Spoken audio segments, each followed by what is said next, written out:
Reading through the Bible in 1 year, January 27th, Genesis 28, Matthew 27, Esther chapter 4, and Acts chapter 27. So I rolled up a little bit because we got to go a little bit into the background behind this. So in the last chapter, Esau was supposed to get the blessing from Isaac, but he does not. It in fact goes to his brother Jacob, and because of this, Esau decides to basically he tricked him. Though it really wasn't him; it was his mom Rebecca who convinced him to do these things. But still, he ended up tricking his father and saying that he was his brother Esau so that he would get the blessing, and the blessing fell on him instead of his brother. And because of this, Esau is going to kill him when their father dies. So Rebecca hatches a plan to get him out of the country, or at least away from where they are. And what he does is what she does is she complains and says that there's no way that I want him to marry any of the Hethite girls, because again, they from the area that they live in, doesn't want to marry the girls around them, and instead, basically, Canaanite women, and instead wants him to find a wife from their family. So that's the plan that is hatched to keep him alive, so that Esau won't just go and kill him right after their father dies. So this is what Rebekah says to Isaac. So here we are in verse 1 of chapter 28. So Isaac summoned Jacob and blessed him and commanded him, "Do not marry a Canaanite girl. Go at once to Paddan Aram, to the house of Bethuel, your mother's father, and marry one of the daughters of Laban, your mother's brother.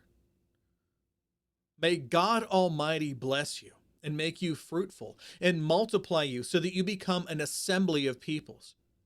May God give you and your offspring the blessing of Abraham so that you may possess the land where you live as a foreigner, the land God gave to Abraham."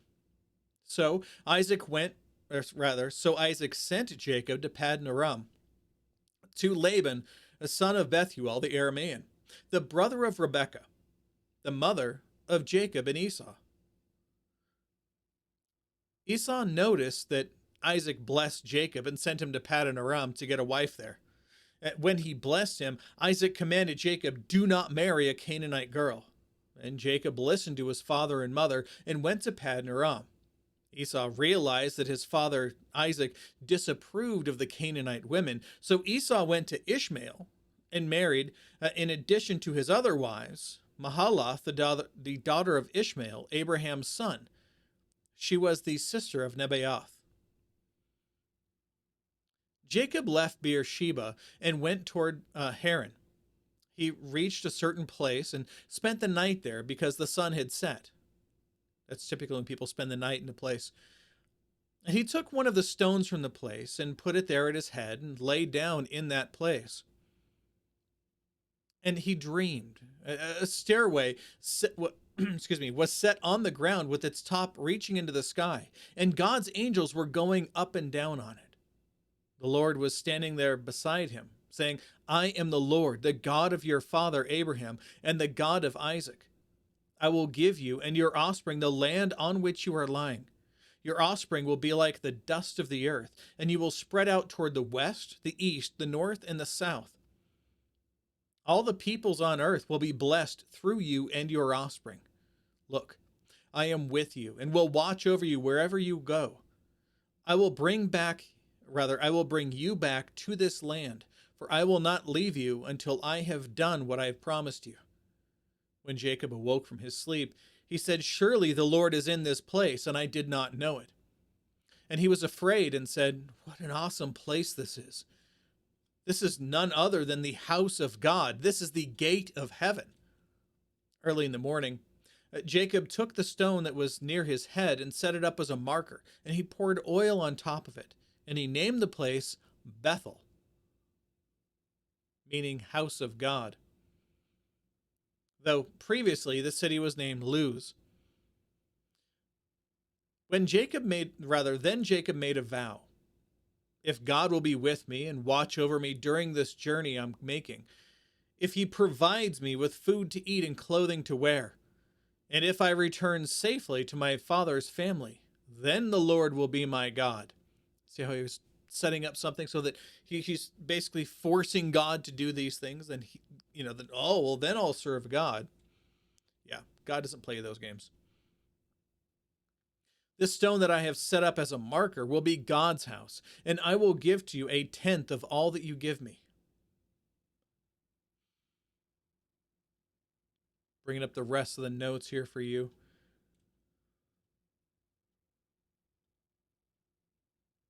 There we go. All right, let's move on to Matthew 27.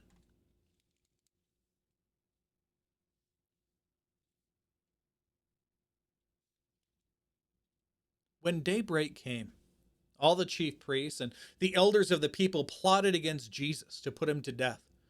After tying him up, they led him away and handed him over to Pilate, the governor. Then Judas, his betrayer, seeing that Jesus had been condemned, was full of remorse and returned the 30 pieces of silver to the chief priests and elders. I have sinned by betraying innocent blood, he said. What's that to us? They said. See to it yourself. So he threw the silver into the temple and departed. Then he went and hanged himself. The chief priests took the silver and said, it is not permitted to put it into the temple treasury since it's blood money. So they at least acknowledge what it is.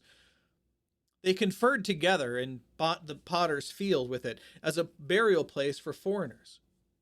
Therefore, that field has been called Adulkama, or field of blood, to this day. Then what was spoken through the prophet Jeremiah was fulfilled. They took the 30 pieces of silver, the price of him whose price was set by the Israelites, and they gave them for the potter's field, as the Lord directed me. Now Jesus stood before the governor. This is Pilate, are you the king of the Jews? The governor asked him. Jesus said, you say so, which we talked about yesterday. That means you know it to be true. While he was being accused by the chief priests and the elders, he didn't answer. Then Pilate said to him, don't you hear how much they're testifying against you? But he didn't answer him, even on one charge, so that the governor was amazed. At the festival, the governor's custom was to release to the crowd a prisoner that they wanted. At that time, they had a notorious prisoner named Barabbas.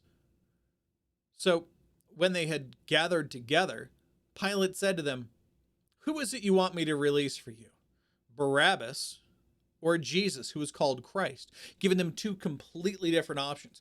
One of whom is a known murderer, right? Saying, do you want me to release for you the worst possible person that I have that everybody knows how bad he is?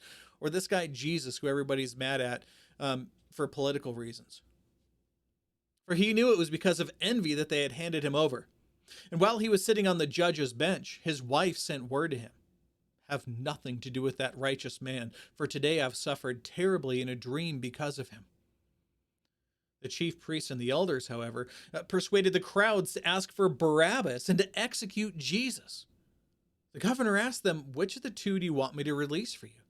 Barabbas, they answered.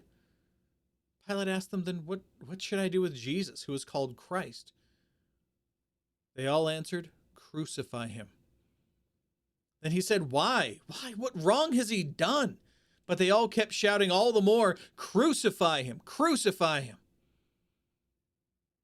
When Pilate saw that he was getting nowhere, but that a riot was starting instead, he took some water, washed his hands in front of the crowd, and said, I am innocent of this man's blood. See to it yourselves.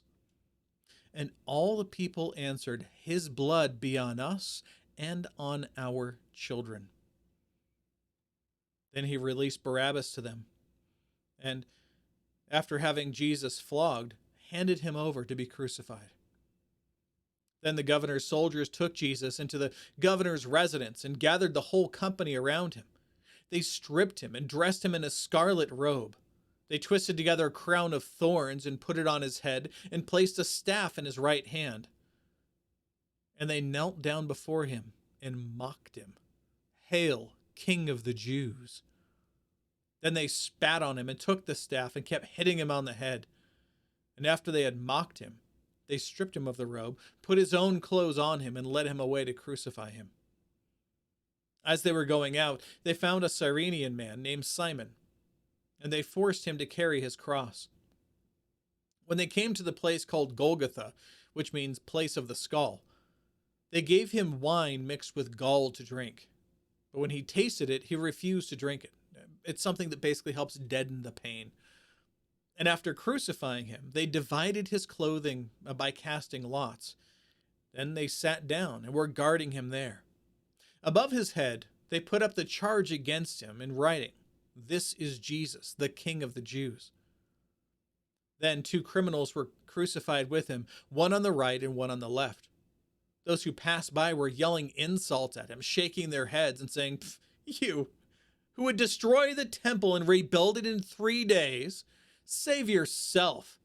If you are the Son of God, come down from that cross." In the same way, the chief priests with the scribes and elders mocked him and said, "He saved others, but he can't save himself. He is the King of Israel. Let him come down now from the cross, and then we will believe in him. He trusts in God. Let God rescue him now if he takes pleasure in him. For he said, 'I am the Son of God.'" In the same way, even the criminals who were crucified with him taunted him. From noon until 3 in the afternoon, darkness came over the whole land. And about 3 in the afternoon, Jesus cried out with a loud voice, "Eli, Eli, lama sabachthani?" That is, my God, why have you abandoned me?" Now, there's a lot of people who will take this line and immediately spin it to mean, oh, it's a breaking of the covenant and the eternal love between the Father and the Son, and no. He's quoting from Psalm 22. We'll get to that later, but this is Psalm 22 is the one or is one of the 2 main texts about the other ones in Isaiah, but it's about the suffering servant and what this suffering servant has to go through. And this is Jesus allying himself again with that suffering servant. That's the point being made here. So again, it's a very important thing to read through and understand, but just know that ahead of time. I myself have even said that, this is proving that, that God the Father loved Jesus so much, but that because he was embodying sin, he had to turn away from him. No. I can clearly admit that I'm wrong on this. Through doing more research into the text itself, that's what it means. It's Jesus now relating himself to that suffering servant in Psalm 22. In fact, every comment he makes is from the Psalms, pointing back to who he is. Jesus doing what Jesus does, taking something that's physical, that's happening to him, and turning the minds of the people back to Scripture, back to the things of God, over and over and over and over, even in his death. When some of those standing there heard this, they said, "He is calling for Elijah." Immediately, one of them ran and got a sponge and filled it with sour wine and put it on a stick and offered him a drink. But the rest said, whoa, hold on. Let's see if Elijah comes to save him. But Jesus cried out again with a loud voice and gave up his spirit. Suddenly, the curtain of the sanctuary was torn in 2 from top to bottom, and the earth quaked and the rocks were split. The tombs also were opened, and many bodies of the saints who had fallen asleep were raised. And they came out of the tombs. There we go, making sure we don't lose any notes here. Tons of great notes in this section. So now we're seeing people who have recently died, that people know in the area, who are Christians who had died, and they're being raised in this moment. And they came out of the tombs after his resurrection and entered the holy city and appeared to many. When the centurion and those with him who were keeping watch over Jesus saw the earthquake and the things which had happened, they were terrified and said, "Truly, this man was the Son of God." Many women who had followed Jesus from Galilee looked after him, and looked after him, were there, watching from a distance. Among them were Mary Magdalene, Mary, the mother of James and Joseph, and the mother of Zebedee's sons. Now, the mother of James and Joseph, that's Jesus' mother.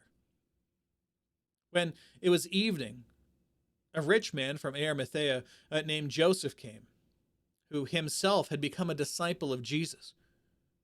He approached Pilate and asked for Jesus' body, and then Pilate ordered that it be released.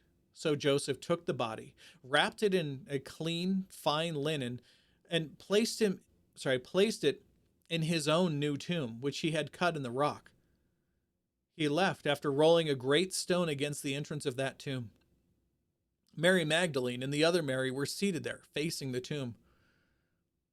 The next day, which followed the preparation day, the chief priests and the Pharisees gathered before Pilate and said, "Sir, we remember that while this deceiver was still alive, he said, 'After 3 days I will rise again.'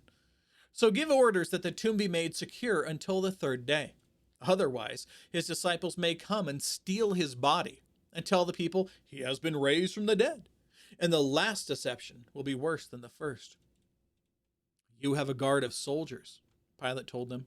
"Go and make it as secure as you know how." And then they went and secured the tomb by setting a seal on the stone and placing guards. Let's go to Esther chapter 4 here.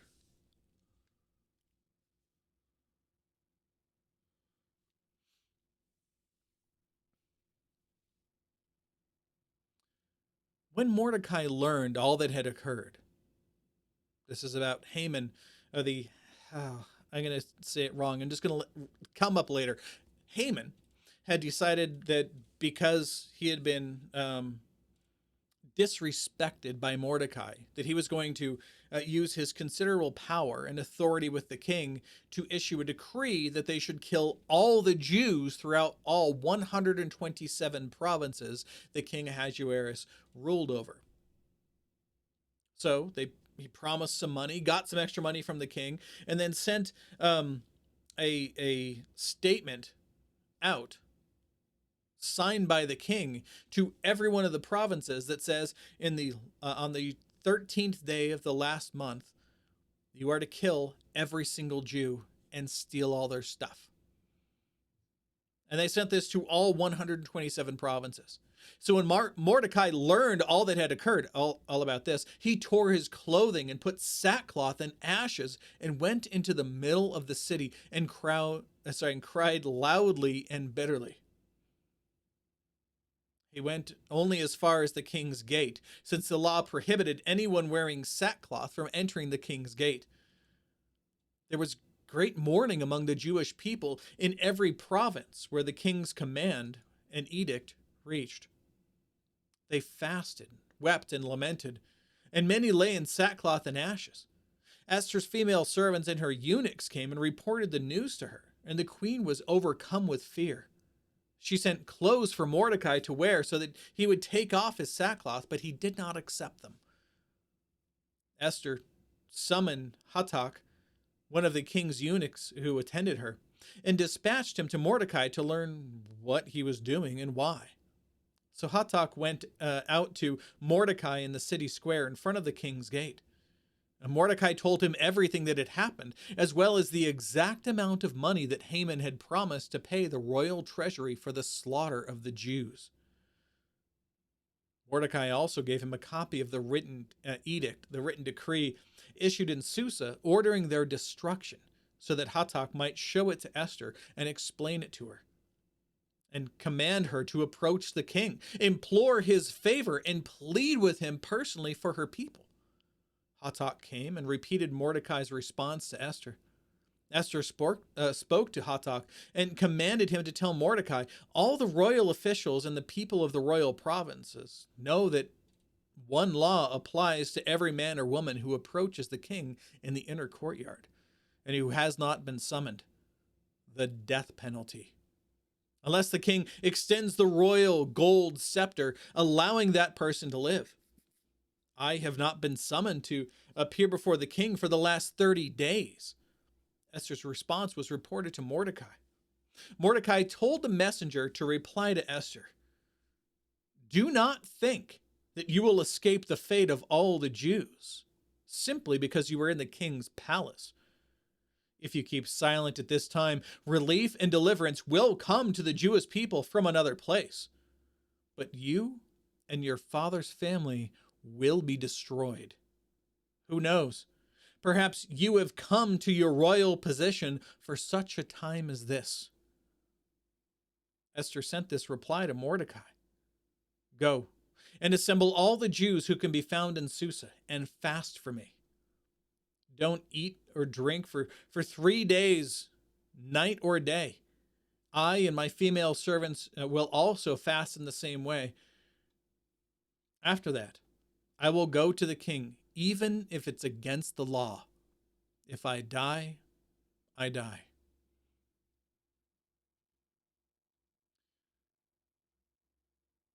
So Mordecai went and did everything Esther had commanded him. All right, let's move on to Acts chapter 27 here.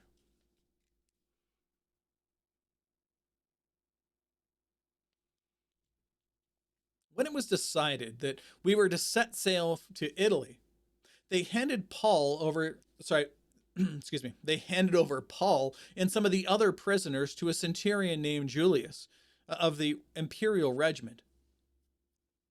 When we had boarded a ship of Adramyttium, we put out to sea, intending to sail to ports along the coast of Asia. Aristarchus, a Macedonian of Thessalonica, was with us.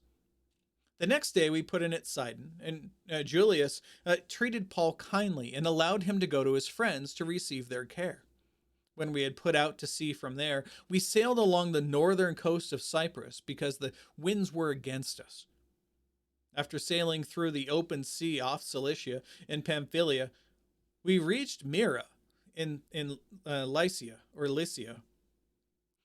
There, the centurion found an Alexandrian ship sailing for Italy and put us on board. Sailing slowly for many days, with difficulty, we arrived off Cnidus. Since the wind did not allow us to approach it, we sailed along the south side of Crete off Salmone. With still more difficulty, we sailed along the coast and came to a place called Fair Havens near the city of Lasea. By now, much time had already passed, and the voyage was already dangerous, since the Day of Atonement was already over. Paul gave his advice and told them, "Men, I can see that this voyage is headed toward disaster and heavy loss, not only of the cargo and the ship, but also of our lives." But the centurion paid more attention to the captain and the owner of the ship rather than to what Paul said. Since the harbor was unsuitable to winter in, the majority decided to set sail from there, hoping somehow to reach Phoenix, a harbor on Crete facing southwest and northwest, and to winter there. When a gentle south wind sprang up, they thought they had achieved their purpose, and they weighed anchor and sailed along the shore of Crete. But before long, a fierce wind called the nor'easter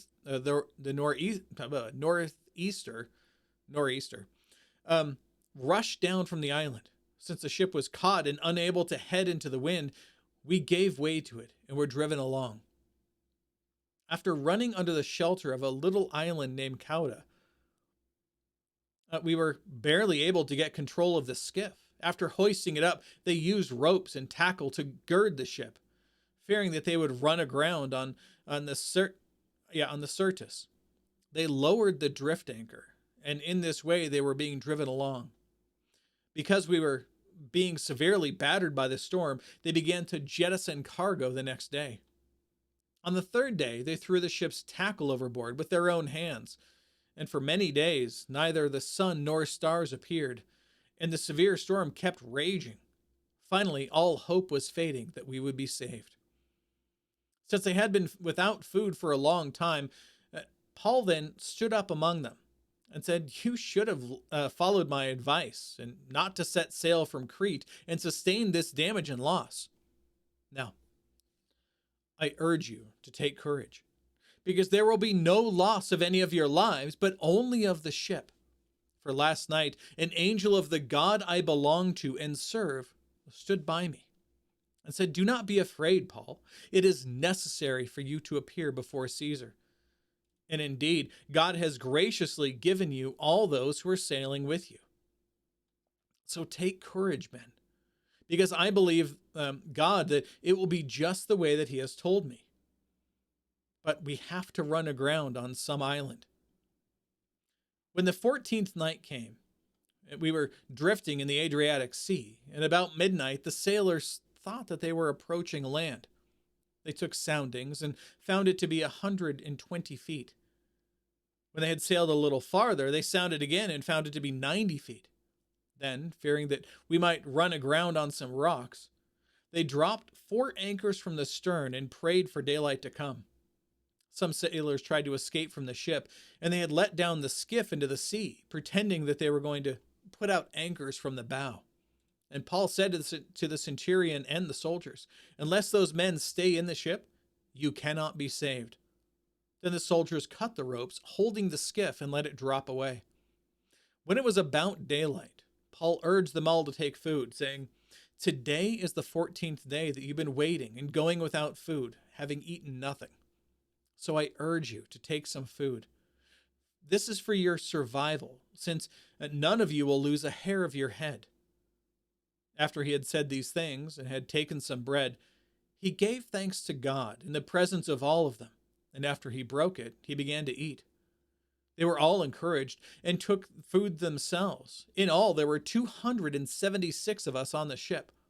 When they had eaten enough, they began to lighten the ship by throwing the grain overboard into the sea. When daylight came, they didn't recognize the land, but sighted a bay with a beach. They planned to run the ship aground if they could. After cutting loose the anchors, they left them in the sea, at the same time loosening the ropes that held the rudders. Then they hoisted the foresail to the wind and headed for the beach, but they struck a sandbar and ran the ship aground. The bow jammed fast and remained immovable, while the stern began to break up by the pounding of the waves. The soldiers' plan was to kill the prisoners so that no one could swim away and escape, but the centurion kept them from carrying out their plan because he wanted to save Paul, and so he ordered those who could swim to jump overboard first and head to land.